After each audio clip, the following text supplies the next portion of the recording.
to have to chuckle when they describe you and me as being dangerous.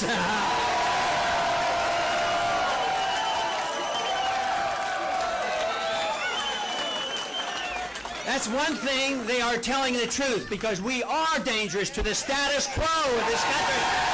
Ron Paul is here. He retired from Congress in January after serving 12 terms as a representative from Texas. He dedicated his long political career to advocating libertarian principles, individual liberty, economic freedom, and non-interventionist foreign policy. He ran for president on that platform 3 times. He has been called the intellectual godfather of the Tea Party movement. In his new book, he writes about America's education system and proposes changes to fix it. It is called The School Revolution, a new answer for our broken education system.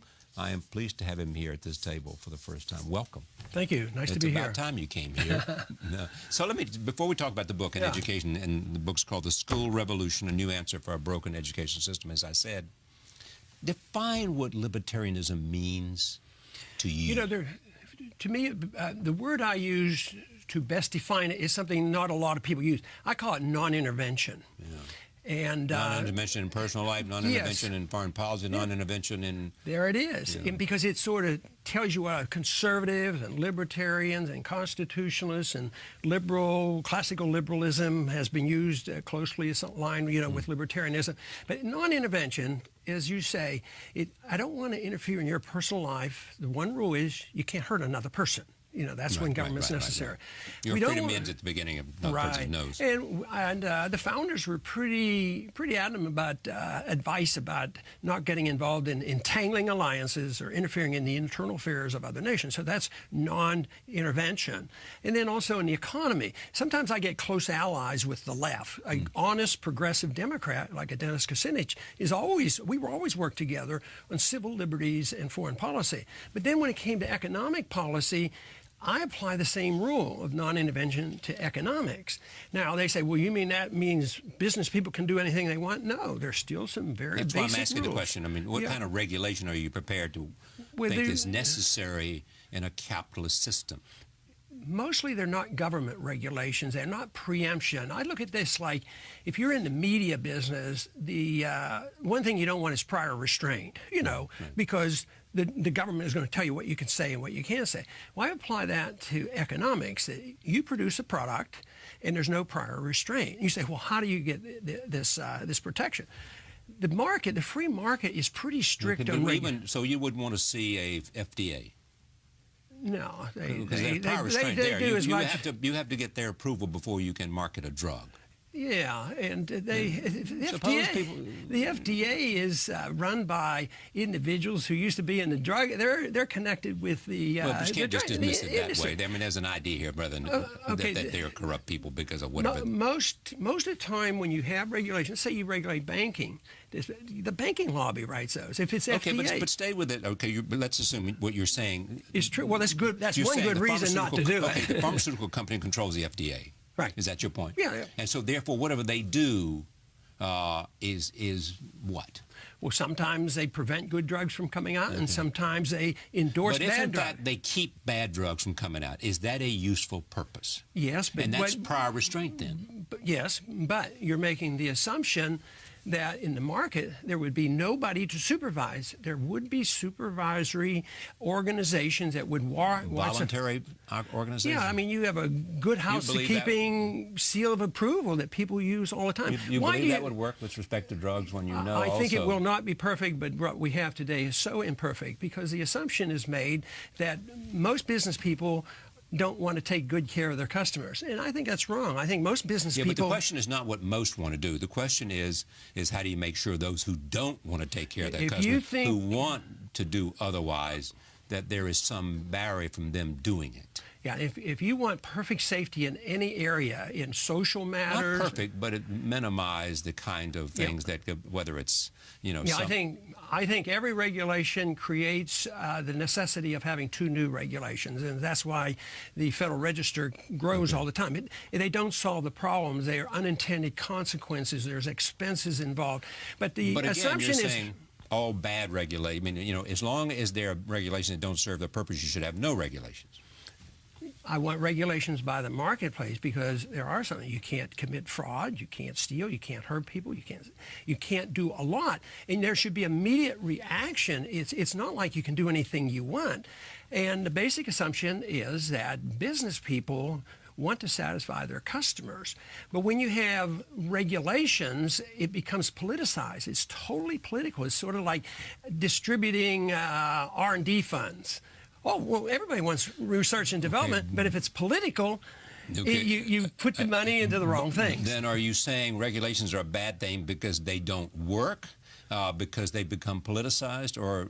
Those are pretty good reasons. Okay, but is that the reason? Mine is the moral reason that a moral reason that I don't. The same reason I don't have the moral reason to come here and use prior restraint, because you might libel somebody, or you might say something that will harm a lot of people. Just think of the damage. The damage done by bad philosophy, philosophy and religion. Look at all the things they're done. But we wouldn't think for a minute. More people have been killed by bad religious theology, distorted theology, I think it is, as long as in philosophy. Yeah. I mean, the philosophy of totalitarianism has been around for a long time, but we don't burn the books and prevent you from studying it, because, and look at much more harm was done by freedom of choice with our minds and in religion. Those kind of problems are so much greater than if you say that there's a self-regulatory aspect of what free people will do. We gave up too soon on the principles of liberty, and I think that's really what I'm interested in. Did the Federal Reserve serve us well then at the time of the economic collapse? No, I think they prolong the agony, and it just means that there's going to be more suffering later on. We're into our 5th year now, and we're embarking on what we did in the 30s. The Depression lasted 15 years. The correction wasn't permitted. The Japanese economy hasn't revived because they kept doing the wrong things. You have to allow a correction of all the mistakes, and we have not allowed that to happen. In other words, what would you have preferred to have been the response to the economic collapse? Do a lot less. Not created as the best. Prevention. So what if all the banks had gone under and all that? That would have been okay because the market worked? Because it's the best thing to do is not reward the people who made so much money. The people who were in the derivatives market and the market, they were rewarded at the penalty of the middle class. They got the taxes. They lost their jobs. They lost their mortgages. They lost their houses. And would more, if they hadn't stepped in and said this is a temporary matter, but we have to step because the economic system, like it did in the Great Depression, is about to collapse? Yeah. But what they did was what they did in the Depression and made it worse. So that is the real problem. Closing the banks made it worse? Bailing them out and propping up a system that caused the problem. But if you're looking for a good example of what you could do to limit it, see, the Fed came in 13, they inflated massively, for World War I, and then there had to be a correction because there was overinvestment and distortion. So in 1921, there was a depression. It lasted 1 year, and none of us even study it in school because hands off. The people have overextended, and they weren't solvent. They went out of business, and it was over. But in the 30s, the Keynesians came in and said, you can't do this. Out of humanitarian concerns, we have to care for people. So they said, spend more money, borrow more money, print more money. And the Depression ended not until after World War II. So stimulating the economy on the part of the Federal Reserve or any other policy is not a good idea at a time of economic It's never severity. A good idea because the stimulation, you don't know where it's going to go. In the 90s, we stimulated all the money going in. It went into the NASDAQ and created a bubble. In the early part of this century, the money went into housing. So you can't control it. You can say, well, money out there will help stimulate, but you never know. But it stimulates one thing for the middle class, and those are prices. Yeah. So some people make a lot of money. It's to the benefit of governments and the bureaucrats and big business, the military-industrial complex, but it's not good for the middle class because their cost of living their cost of living goes up much faster than their wages. And just look at it today. I mean, we have two societies, and that's explainable by Austrian economics. It's not explainable by saying, well, the 1%, the rich people, if you're in the top 10%, we need to tax you more. So under a President Ron Paul, we would not have had an idea you once had. Did you seriously think you could be president? Yeah, Or I was could it be, you but I really wasn't wanted to? sitting there anticipating that would likely But it was a worthwhile happen. endeavor because you could have I it used in- to kid that I'm taking a risk, you know. It could have happened. You could have but won. but when I ran first time for Congress, I had no thought ever of ever winning an election because I spoke the same way, and As I you kept do telling now. my wife, "Don't worry, I'm not going to be elected because they won't elect somebody who's attacking Santa Claus." You know, you're challenging this. When you challenge the entire status quo, it's not like you say, "All right, you know, I can convert you all in 10 minutes." So this is why I never got frustrated in Washington because you know, in Washington, I didn't expect to change it. So what happened outside of Washington, I have been amazingly surprised. So, looking at the world today, when should the United States use force overseas? If somebody uses force against us, and overseas is virtually never. I mean, we don't. So it's none of business of ours if the Syrians use chemical weapons. Well, no, In not other words, in terms not of that directly. kind of response that shouldn't the be. president was considering. We should deal with the things that are our responsibility because in the last couple of years we've killed 5,000 people with drone missiles. Right. And what do you think of that? I think it's horrible. We have something to say about that. Those are our elected leaders. We shouldn't pretend that we know when to intervene in Syria. Here we are today. Our president's working very hard to make sure that a lot of people in this country don't have guns. Right. At the same time, we're giving guns to the Al-Qaeda who's fighting Assad. And they're involved in this, and we're benefiting. And how are we giving guns to Al-Qaeda? Well, we're helping. We're sending weapons into the rebels. Yeah, but I mean, you know better. You know that they're not trying to send weapons to Al-Qaeda. They're trying to send them to the modern they've even Syrians said that if it's because necessary. they believe that if, in fact, they can overthrow Assad, that it weakens Iran, and they certainly want to weaken Iran. Others have suggested they know exactly what they're doing. And if you're supporting the military overthrow and supporting any rebel group, you support them all. I mean, didn't we do something very similar with bin Laden in Afghanistan when he was the Mujahideen? Let's assume that there is convincing evidence that the Iranians not only have the capacity but have nuclear weapons. Now, that's been a red line. Every American president has said that's unacceptable. What does Ron Paul say? I would treat them sort of like we did with the Soviets. They had 30,000, Right. and we talked to them. So containment's okay with you? Well, I certainly wouldn't go to war. Do you think the Iranians are going to attack us? They don't have any. Here we look at the discussion we've had for 10 years or more. Would you want to risk that? On a weapon that doesn't exist. Right.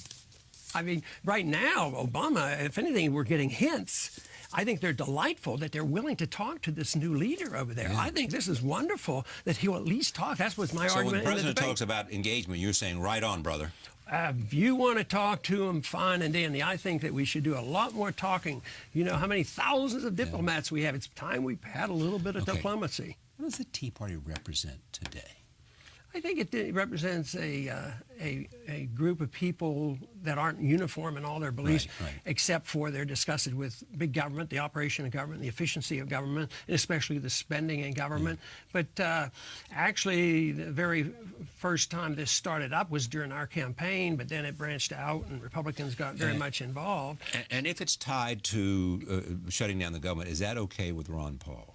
Well, yes, because the alternative is turning the United States into Detroit. You know, you just can't keep spending money and trillions of dollars and borrowing and printing money. So the calamity is going to be much worse than slowing up the spending. That's why I like having you here. The school revolution, a new answer for a broken education system. What's broken? And lots of people believe lots is broken. And how would you fix it? Well, that is. The people agree that it's broken. We've had a system for 150 years based on compulsion and conformity, and I don't think that's good. It's a dictatorial, it's an authoritarian system. It has abolished creativity and curiosity, which is very necessary. So the whole theme of the book is based around the philosophy we were just talking about, and it's the philosophy of liberty, which is non-coercive. And our public school system teaches the authoritarian approach, why you have to have government run the economy, why you have to protect the government against bad social habits, and why you have to police the world. So it's a philosophy that it contradicts everything in the freedom philosophy. So the book is based on what is liberty, how to define it, how to defend it, for the sole purpose of getting a better education. And the design for an education for this being grade school and high school is how you get into college, how you start a business. But it's really designed in such a way where the student and the parents become totally in charge and not the Washington scene. You know, Washington now is writing, you know, it's Republicans and Democrats. The Republicans gave us No Child Left Behind, and, you know, nobody likes that anymore. And now we're having core curriculum. It's more and more testing and controls, and the kids are bored to death. Kids want to learn.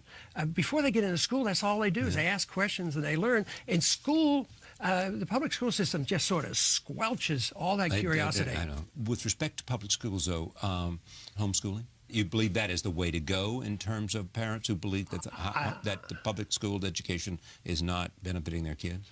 I think it's an option. That doesn't solve all the problems because I don't think 100% of the people should homeschool. Okay. You know, the goal is to look at people who are self-starters and self-disciplined, to create leadership, people who are interested in another school of thought on economics and willing to listen to the non-interventionist policies that I talk about.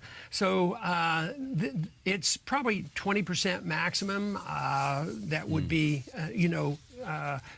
likely to take this course. And also, it's designed to protect liberty, which means it protects everybody's homeschooling program. Mine is non-religious. It's sort of a secular approach to liberty so that the individuals are always protected. You know, then we get away from all these arguments. Can you say in prayer at school and what books? How are you going to pick the right book in a public school? You know, because we can find all kinds of examples of a very great bias in our public schools, but I don't want to get in there and be in charge of rewriting the textbooks because you can't satisfy everybody. But if you have people going to private schools and homeschooling, really, that is diversity. That's the kind of diversity. How about charter schools? What do you think of them? Charter school probably gives some people some benefit, but once again, it's, you know, a government. I think it's the best thing. It serves the purpose, but they do better, you know, than the regular, you know, public school system. And sometimes they do, sometimes they don't. Yeah, so that isn't the answer. I'm not promoting it.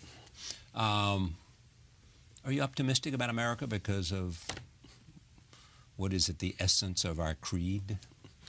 I mean by that the Constitution and the Bill of Rights. You know, when I go to the college campuses, which I continue to do, and I like that, and I talk, you know, about all our problems about 90% of the time. Then I talk about liberty and why I'm optimistic, why the market works, and why your business and your life is your own, and why it would be so much better for the world if we didn't have a policy of war. So I become very optimistic, and I'm optimistic because of the reception I get, because libertarian freedom is on the move, and for two reasons. One, it's been developed over the last 30 years. Also, the failure of the system. This Keynesian economics